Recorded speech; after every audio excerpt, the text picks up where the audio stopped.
In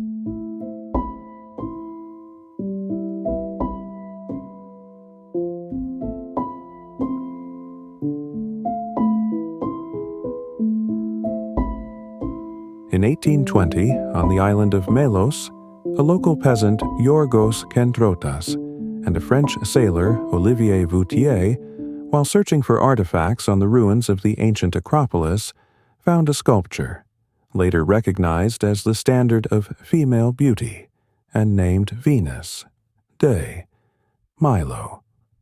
As a result of the conflict between the Turkish authorities and the French for the right of possession, the hands of the goddess were irretrievably lost, but, along with the statue, the pedestal was also taken out, on which the inscription remained that it was made by Alexander the son of Menides, and a citizen of Antioch on a meander.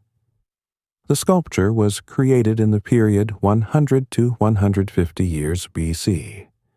It was the time of late Hellenism, which began with the reign of Alexander the Great and lasted until the absorption of Greece by Rome.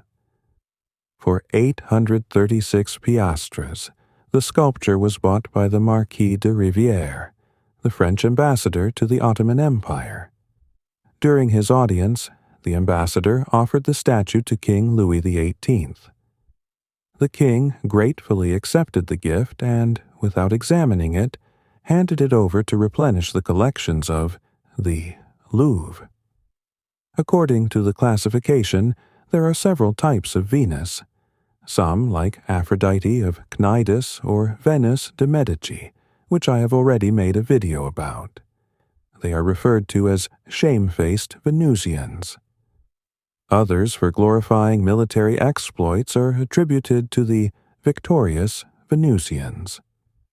The sculptures created by the Hellenes are characterized by a plastic movement that unites the figures and all their body parts into a single narrative.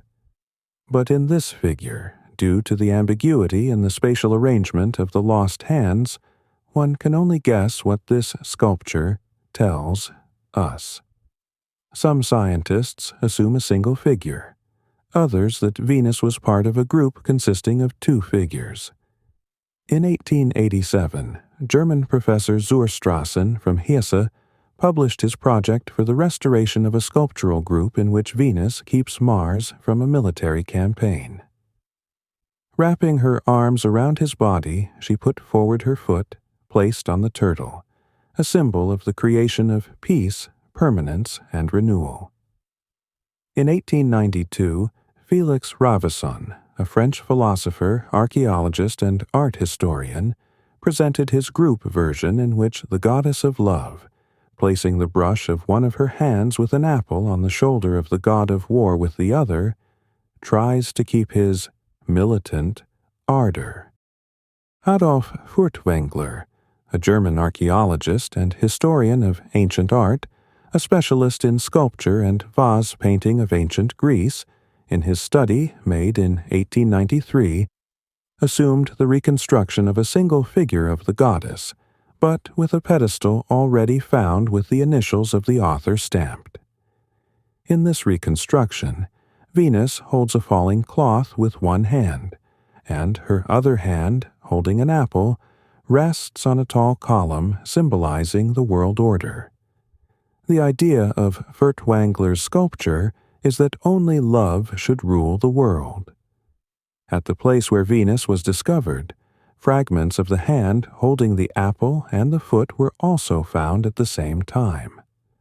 As a result of the analyses carried out in 2010, it was proved that the found brush belongs to our Venus, and it became finally clear that when reconstructing a figure, it is necessary to rely on an apple. The National Archaeological Museum of Naples houses an ancient Roman marble statue called Venus of Capua, created in the 2nd century AD during the reign of Emperor Hadrian. Previously, this Venus held a shield that was lost somewhere, and in which she looked like in a mirror. It is assumed that she, like Venus de Milo, goes back to the lost original bronze statue of Aphrodite of Corinth, attributed to Scopas or Lysippus, created for the triumphal temple of Artemis in Carefa. It is assumed that the Capuan Venus and the Venus of Milo have the same sculptural type of Venus Victorious. But in the Venus de Milo, this victory lies not on the battlefield, but on the field of love.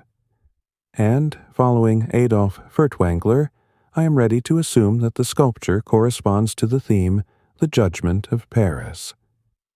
The goddess of strife, Eris, was not invited to the wedding feast, and she, deciding to take revenge on the gods, threw an apple with the inscription, "The most beautiful," to the feasting. After that, a dispute arose between three goddesses, the wife of Zeus, Hero, the warrior Athena, and the goddess of love, Aphrodite. Who can this apple belong to?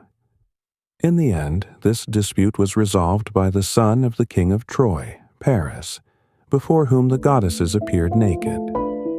The trial ended with the victory of Aphrodite, who promised to reward him with the love of any woman he desired. Due to the similarity of the compositional setting of the two goddesses, it can be assumed what Venus de Milo looked like in its original form. Alexander depicted his Venus at the moment of receiving the award. With her left hand, she holds the prize she received, and with her right hand holds the flowing fabric, stepping with one foot on the pedestal, as athletes step onto the pedestal. The main idea of Alexander, expressed in sculpture, should appeal to sweet tooths and lies in the invincibility of secret places. In front, one of them is still covered with a cloth, but behind the other shines in all its attractive beauty.